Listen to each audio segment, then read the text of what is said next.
오늘 우리에게 주신 하나님의 말씀은 열왕기상 19장 1절로 8절의 말씀입니다.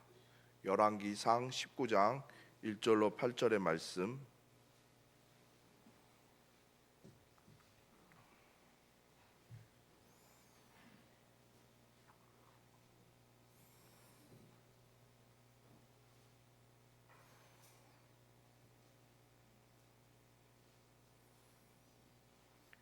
아합이 엘리야가 행한 모든 일과 그가 어떻게 모든 선지자를 칼로 죽였는지 이세벨에게 말하니,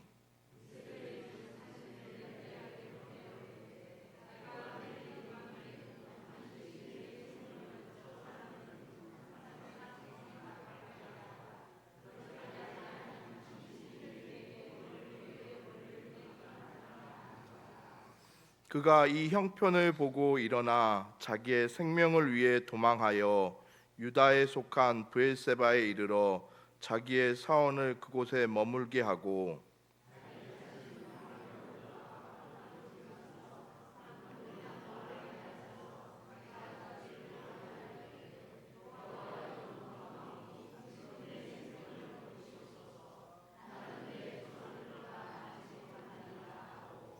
로뎀나무 아래 누워 자더니 천사가 그를 어루만지며 그에게 이르되 일어나서 먹으라 하는지라.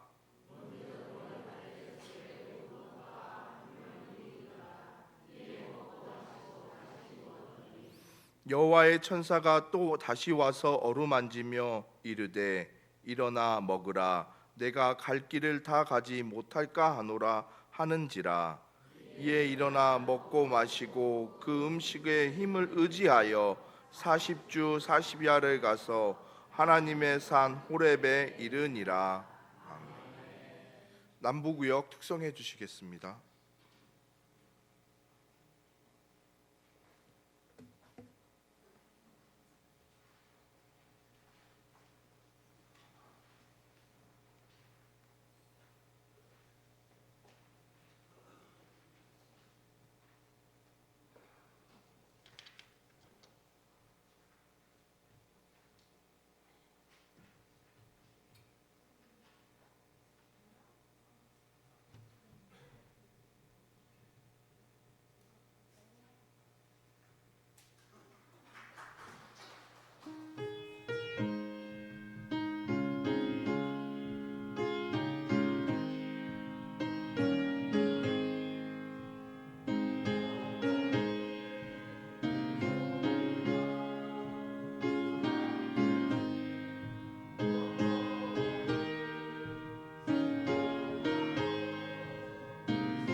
지속 가능성이라는 개념이 있습니다.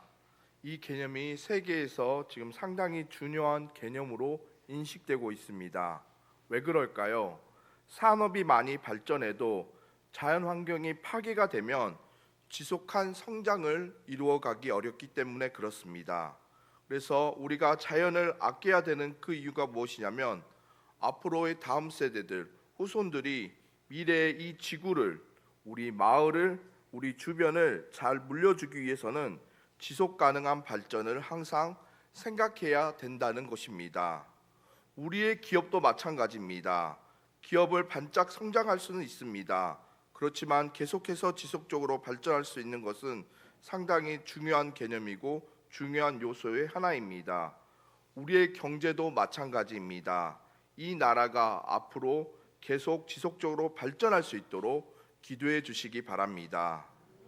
무엇보다도 우리의 가정도, 우리의 삶도 행복하게 지속적으로 발전하길 원합니다. 그러나 행복이 유지하는 것은 쉬운 일이 아닙니다. 지속적으로 유지하는 것은 참으로 어려운 일입니다. 우리의 마음에 지속적으로 방해하는 그 무엇인가가 있습니다. 바로 우리 마음속에 있는 낙심입니다. 낙심이 주어지면 어린아이들이 잘 놀다가도 잘 어울리다가도 그 자리에 덜썩 주저앉아 버리기 일쑤입니다. 마음에 실망감과 낭망함이 주어지면 움직여지지가 않습니다. 얼음땡 놀이도 아닌데 얼음하고 이렇게 멈춰버리는 게 맙니다. 성인이 된 우리도 마찬가지입니다. 내 마음에 낙심의 돌이 떨어지면 그 한 번의 돌이, 그 작은 돌이 나를 짓눌러서 움직일 수가 없습니다. 이번 아시안 게임에 여자 핸드볼 팀 경기를 보신 적이 있으신가요? 아시아에서 강팀이었습니다. 일본을 만나서 결승전에서 져본 일이 없었습니다. 이번에도 일본을 결승전에서 만났는데 이게 어찌된 일입니까? 슛을 던졌는데 잘 안 들어가는 거예요. 골대에 맞아서 나오기가 일쑤였습니다. 한 명 한 명의 선수들이 낙심에 주어졌습니다. 그리고 결국에는 끝에 대패를 하고 말았습니다. 인터뷰를 하는데 선배 선수가 이런 인터뷰를 했습니다. 잘 되지 않다 보니까 내 마음에 어느덧 낙심이 주어졌다는 거예요. 그래서 주변 선수들을 일으켜 세워야 하는데, 후배 선수들을 격려해야 되는데 내 마음에 화이팅이 없고 내 마음에 끌어줌이 없다 보니까 우리 팀이 이렇게 되었다는 것입니다. 우리 모두가 낙심해졌다는 것을 인터뷰로 했습니다. 낙심이 우리를 짓누를 때 우리는 너무나도 힘들다는 것을 알고 있습니다. 중국 변방에 한 노인이 있었습니다. 그래서 변방에 사는 노인이라고 해서 세옹이라고 부릅니다. 이 세옹 할아버지는 말 한 피를 잘 키웠습니다. 그래서 주변에서도 부러워했는데 어느 날 말이 변방으로 달아나 버린 것입니다. 모두들 위로합니다. 아이고 어떡해요, 말이 도망갔네요. 그런데 할아버지는 이 일이 복이 될지 어떻게 알겠습니까? 이러는 겁니다. 얼마 안 가서 말이 결혼을 해서 순말이 안말을까지 데리고 온 겁니다. 그래서 주위 사람들이 축복을 합니다. 이렇게 할아버지 말대로 되었네요. 그런데 침묵하는 거예요. 그렇게 기뻐하지 않아요. 얼마 안 있다가 안마를 탄 아들이 덜썩 말에서 떨어져 버린 거예요. 그래서 발이 부러져 버렸어요. 그래서 괜히 데리고 왔네. 말을 차라리 안 탔으면 좋았을 걸. 그런데 할아버지는 일이 또 복이 될지 어떻게 합니까? 이러는 겁니다. 그런데 아니나 다를까 한 몇 달 지나고 나서 오랑캐와의 전쟁이 일어난 거예요. 그래서 모든 젊은이들이 다 징집돼서 전쟁터로 다 갔는데 할아버지 아들은 다리가 부서졌기 때문에 이 전쟁에 나가지 않고 잘 살았다는 이야기입니다. 여러분 생각해 보십시오. 우리가 낙심한다는 것은 언제든지 주어질 수 있습니다. 그것은 일희일비하는 것입니다. 낙심으로 인해 우리의 분위기가 가라앉을 수 있습니다. 그 하나의 돌이 우리를 무너뜨립니다. 그러나 다시 한번 주님을 바라보고 일어나는 오늘 하루가 되시기를 간절히 소망합니다. 오늘 본문의 엘리야는요, 이 행복의 지속성이 사라져 버렸습니다. 이 사명으로 달리다가 갑자기 딱 하니 멈춰버린 거예요. 큰 낙심 때문에 그렇습니다. 오늘 본문 4절의 말씀을 보면 자기 자신은 광야에 들어가 하룻길쯤 한 로뎀나무 아래 앉아서 죽기를 원하여 이르되 여호와여 넉넉하오니 지금 내 생명을 거두소서. 나는 내 조상들보다 낫지 못하느니이다. 엘리야가 얼마나 낙심했는지 알 수 있는 본문입니다. 여기서 낙심한다는 말은 넉넉하다는 말은 가진 게 많다는 뜻이 아닙니다. 이제 됐다는 겁니다. 이것으로 충분하다는 것입니다. 나는 여기서 죽겠다는 것입니다. PPT 한번 로뎀나무 보여주시겠어요? 훌륭한 선지자가 왜 이렇게 낙심하게 되었을까요? 그는 자신의 사역의 자리를 다 떠나보내고 광야에 들어갔습니다. 광야에서 이렇게 로뎀나무 근 아래 앉아 있는 겁니다. 로뎀나무는요, 가시가 많은 나무입니다. 보시다시피 잎도요 아주 얇습니다. 뾰족해요. 그리고 가지도 두껍지가 않아요. 그래서 가지를 뭘로 쓰냐면 빗자루를 만드는 데 사용됩니다. 빗자루를. 그늘을 만들 수 없는 나무가 이런 로뎀나무입니다. 거기에 앉은 거죠. 그리고 나무를 보며 이런 생각을 했을 것입니다. 내 신세가 로뎀나무 같구나. 이런 뜨거운 햇빛도 가리지 못하고 나는 살지도 못하고 나는 이제 죽게 되었구나. 주님, 저는 포기하겠습니다. 저는 안 됩니다. 제 생명을 걷어가 주십시오. 큰 낭망에 빠져든 것입니다. 왜 이런 일이 벌어졌을까요? 사실 엘리야는 강하고 큰 선지자였습니다. 우리나라 분들 중에서 존경하는 인물을 꼽자고 하면 누구를 뽑을 수 있겠어요? 세종대왕 이순신 장군이잖아요. 우리나라의 세종대왕 이순신 장군같이 유대인들이 뽑고자 하는 위대한 선지자면은 모세 아니면 엘리야입니다. 그만큼 위대한 선지자죠.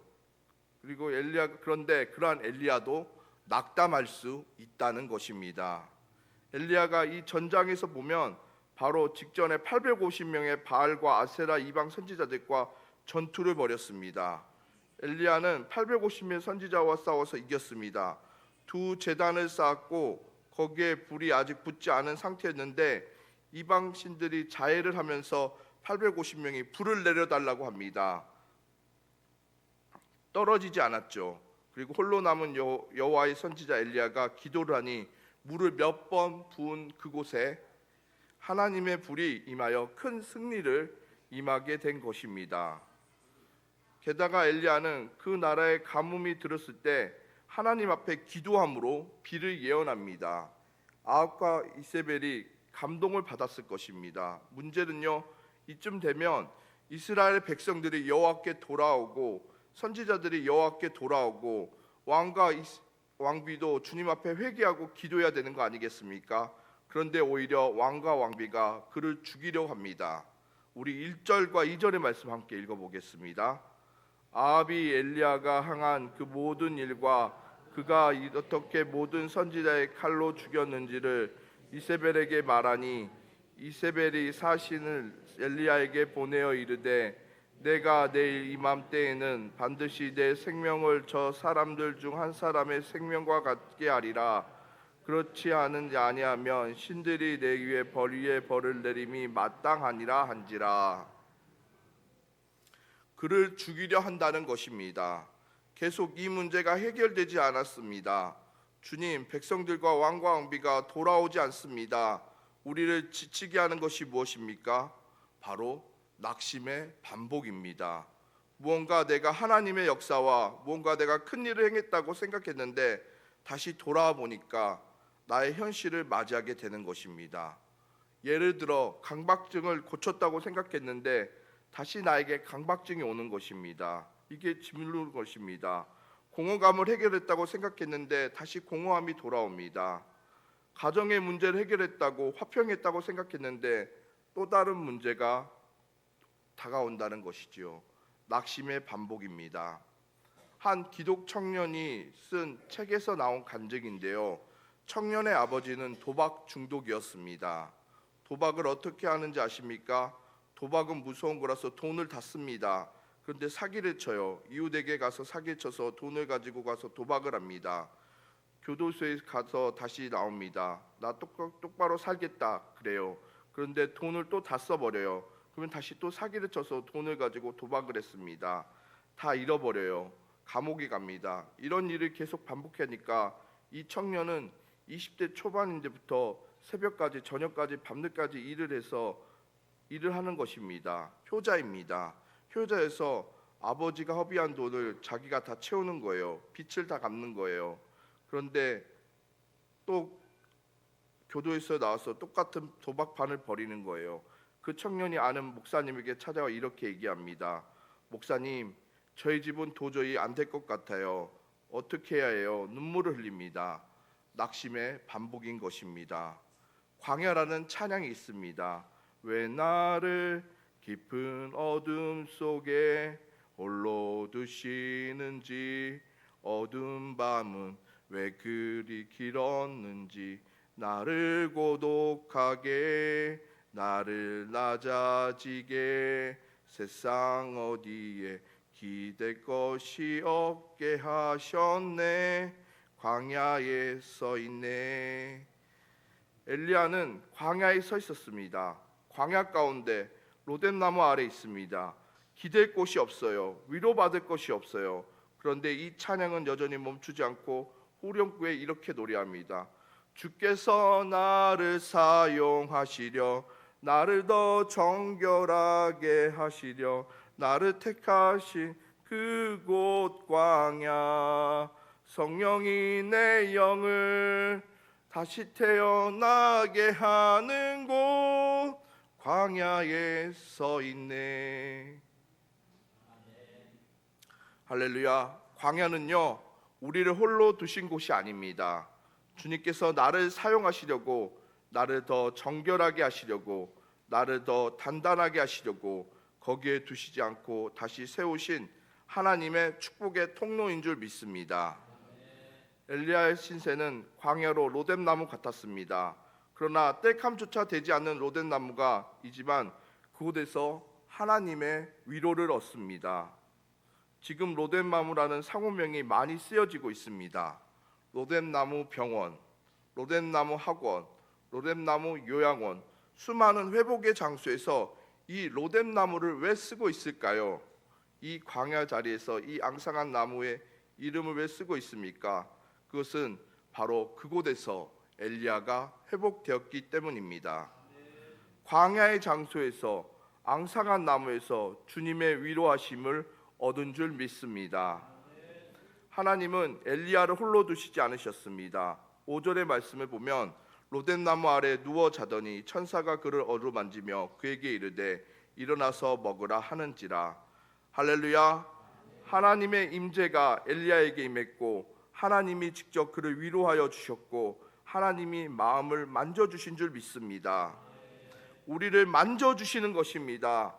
낙심하여 쓰러져 있는 엘리야에게 어루만져 주심을 허락해 주셨습니다. 손자가 아프면요, 할머니가 어떻게 해요? 할머니 손은 약손, 할머니 손은 약손, 이렇게 어루만져 주시잖아요. 신기한 거는요, 배를 이렇게 어루만져 주셨는데 낫는다는 거예요. 이 터치의 힘이 대단합니다. 누군가 나에게 함께 해준다는 이 터치가 우리의 신체도 실제로 건강으로 이끌고 우리의 마음도 위로해 주신다는 것입니다.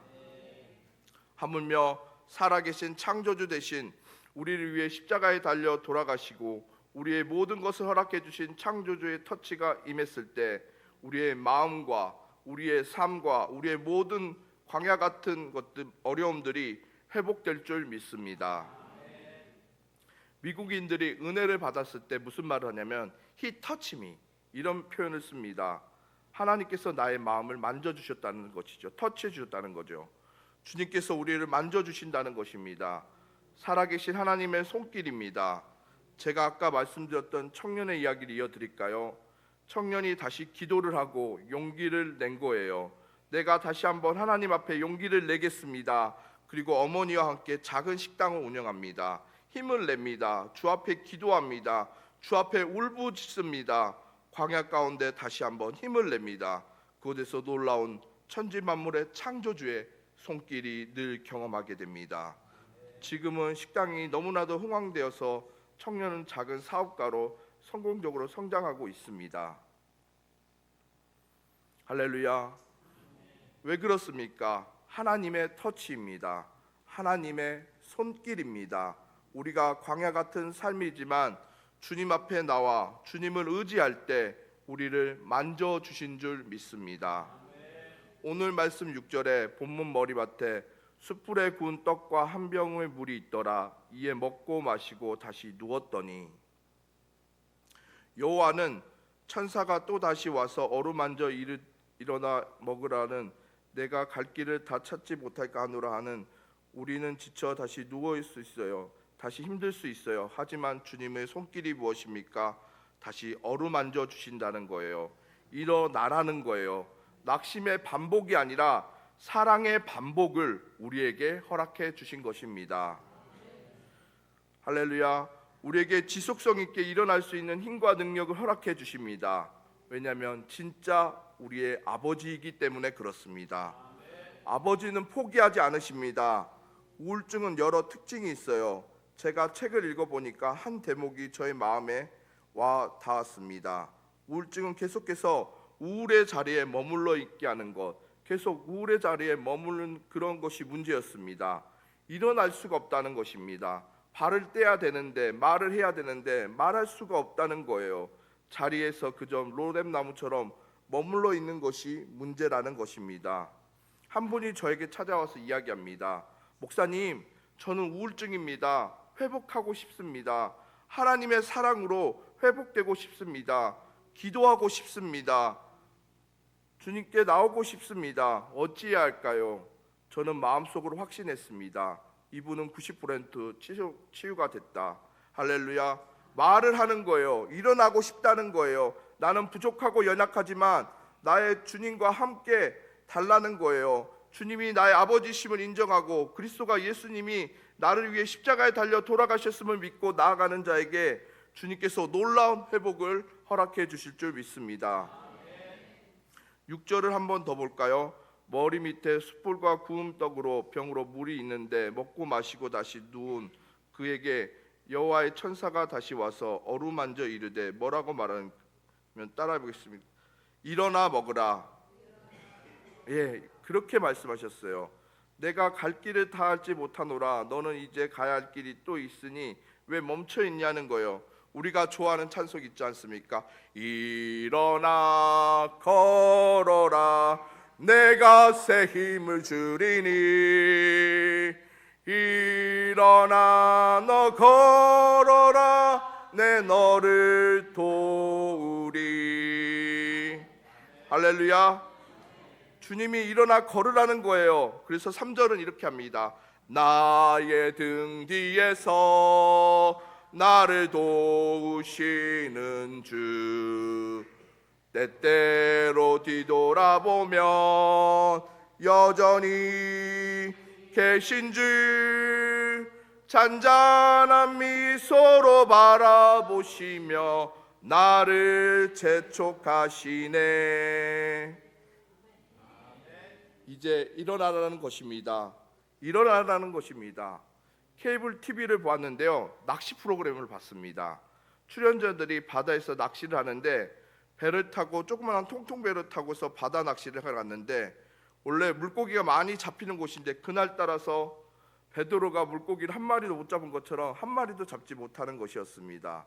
정말 한 마리도 못 찾아 출연자들이 어색한 대화만이 이어가고 있었습니다. 그런데 제가 보니까 선생님은요, 염려가 없으세요. 룰루랄라입니다. 그래서 출연자 한 분이 선장님께 가서 좀 잡히는 곳을 가주세요라고 했더니, 걱정하지 마세요 젊은이, 때가 옵니다 이러는 거예요. 때가 와요. 그래서 시간의 때인가? 시간의 때인 줄 알았어요. 그런데 아니었어요. 갑자기 선장님이 외치는 거예요. 때가 지나간다! 그러는 거예요. 정어리 때가 왁 하고 지나가는 것입니다. 낚싯대를 던졌습니다. 잡히는 마리가 잡히는 거예요. 한 분이 정어리대를 뗍니다. 또 정어리를 또 잡습니다. 한 번 잡히는데 10마리씩 건지는 거예요. 마지막에 다 최종 건진 정어리가 200마리나 되는 것입니다. 때가 지나가는 거예요. 때가 지나가는 거. 우리는요 사막 한가운데서 늘 걱정을 해요. 로뎀나무를 보며 한탄을 합니다. 그러나 분명 하나님의 때가 있는 줄 믿습니다. 광야를 지나 겸손할 때가 됐을 때, 로뎀나무 아래서 다시 일어날 때, 한 걸음 내디딜 때가 하나님의 놀라운 시간의 때가, 놀라운 하나님의 축복의 때가 만나게 될 줄 믿습니다. 이 믿음으로 사는 거 아니겠습니까? 주님이 우리 인생을 선장 되십니다. 우리 인생의 아버지가 되십니다. 하나님을 붙잡고 나아가면 주님이 분명히 우리에게 비전과 축복으로 응답해 주실 줄 믿습니다. 그것이 하나님의 능력입니다. 이제 우리는 어떻게 해야 할까요? 다시 일어나 낚싯대를 던져야 되는 것입니다. 오늘 말씀처럼 일어나 걷는 것입니다. 거기에 주저앉는 것이 아니라 문제와 염려, 낙심은 로뎀나무 옆에 두고 이제는 우리는 회복을 향하여 걸음을 떼어가시기를 간절히 소망합니다. 이제 일어나 우리는 어디로 갑니까?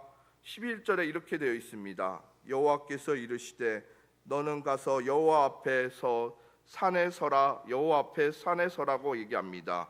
여호와 계신 산에 서라고 간절히 소망합니다.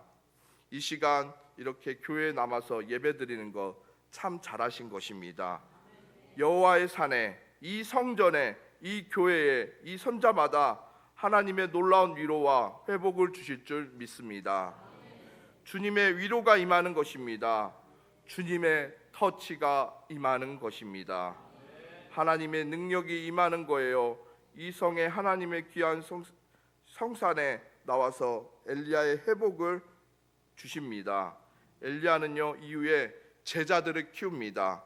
일어나서 제자들을 키웠는데 그 중에 한 명의 제자가 바로 엘리사입니다. 청출어람이라고. 엘리사는 믿음이 더 좋았어요. 왜 그랬을까요? 바로 엘리야가 낙담해서 힘들다고 낙담했을 때 상황을 얘기해 줬거든요. 그래서 하나님을 바라보고 하나님의 손길을 바라보고 낙심하지 말고 일어나라고 이리이리하지 말고 주님을 바라보라 얘기해 줬거든요. 그래서 믿음이 강해진 거예요. 어느 날 제자 엘리사가 누워서 자는데 사환인 종이 일으켜 깨웁니다. 선생님 일어나세요. 큰일 났어요. 눈을 떠서 텐트 밖을 보니까 온 주위에 아람의 군대들이 엘리사를 잡으러 온 것입니다. 죽게 된 것이지요. 그런데 엘리사가 다시 누워서 이렇게 골고 자는 거예요. 선생님 이러다가 때가 아니에요. 우리 죽게 된다니까요. 마음이 낙심되었어요. 그러자 엘리사가 무슨 말을 했을까요? 성경에 나오진 않지만 우리 선생님 말씀하시길 낙심하지 말라고 하셨어 이렇게 했을 것입니다. 그리고는 기도해 줬더니 사원의 눈이 떠진 것입니다. 영적인 눈이 열려져 보니까 어떤 일이 벌어집니까? 주위를 둘러싼 아람의 군대보다 하나님의 천사와 불말과 불수레가 감싸는 것을 본 것입니다. 문제보다 더 큰 하나님의 군대와 함께 하신 줄 믿습니다. 은혜는 문제를 뛰어넘습니다. 할렐루야. 여러분, 낙심과 우리의 낙심과 낭망을 뛰어넘는 하나님의 손길이 우리와 함께 하신 줄 믿습니다. 믿음을 바라보고 나아가는 자마다 놀라운 축복과 은혜를 경험하게 됩니다. 또한 우리는 일어나서 어디로 가야 합니까? 다시 일터로 사명의 자리로 나아가야 합니다. 15절의 말씀 함께 읽어보겠습니다. 여호와께서 그에게 이르시되 너는 내 길로 돌아가 광야를 통하여 다메섹에 가서 이르거든.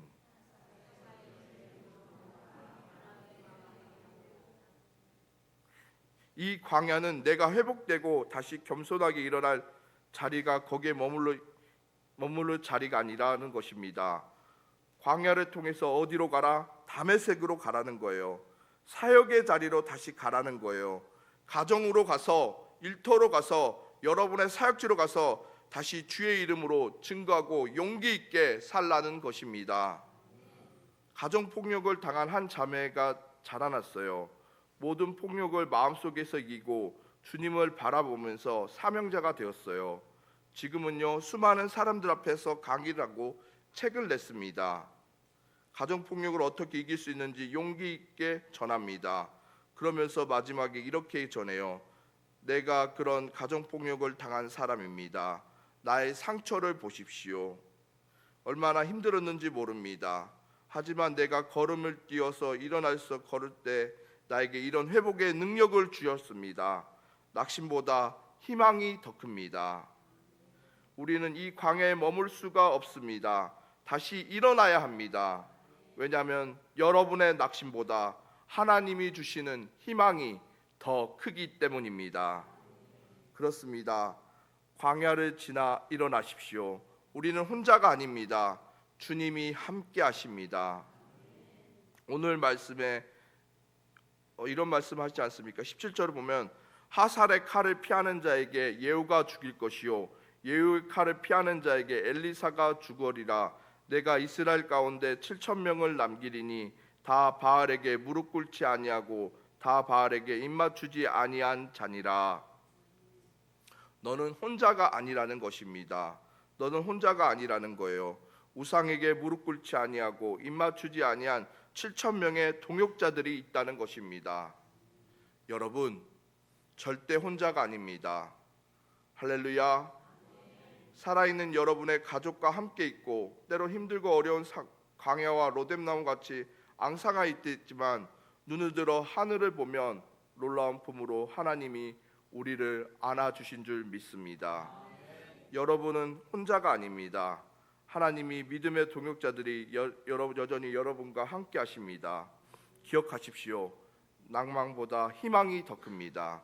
이제 일어나 주님을 향해 비전의 걸음을, 사명의 걸음을 걸으시길 간절히 소망합니다. 기도하겠습니다. 하나님 아버지, 감사합니다. 때로는 우리가 낙심하여 흐느끼며 슬퍼하고 반복되는 낙심 가운데 어려운 가운데 겪을 때가 있습니다. 하지만 주님, 살아계신 진짜 아버지, 우리의 인생의 선장님, 우리 삶 가운데 와주셔서 위로하시고 격려하시고 다시 일어날 힘을 주셔서 감사합니다. 다시 한번 무릎을 추스리고 다시 한번 발목에 힘을 내어 자신의 자리에서 일어나게 하여 주시옵소서. 믿음의 걸음을 걸어가게 해주시고 주님과 함께 놀라운 축복의 때를 맞이하는 우리 모두가 성공한 성도들이 되게 하여 주시옵소서. 모든 영광을 감사드리며 예수님의 이름으로 기도합니다. 찬송가 382장입니다.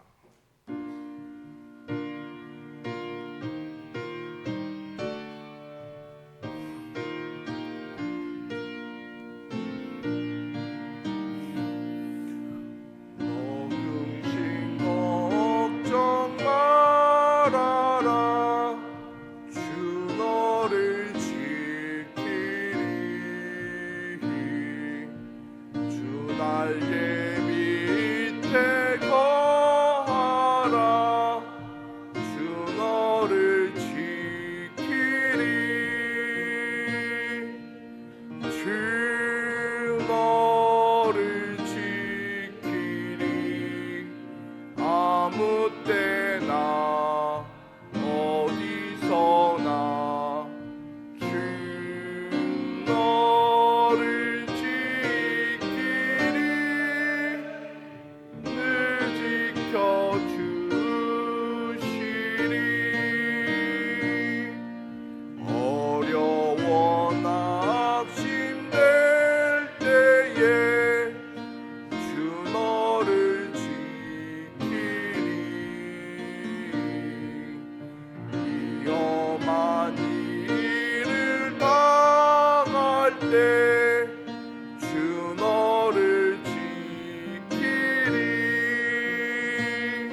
지켜주시리.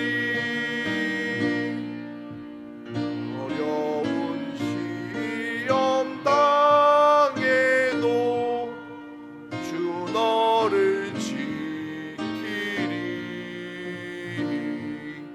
구주의 은혜 거하라. 주 너를 지키리. 주 너를 지키리. 아무 때나 어디서나 주 너를 지키리. 늘 지켜주시리.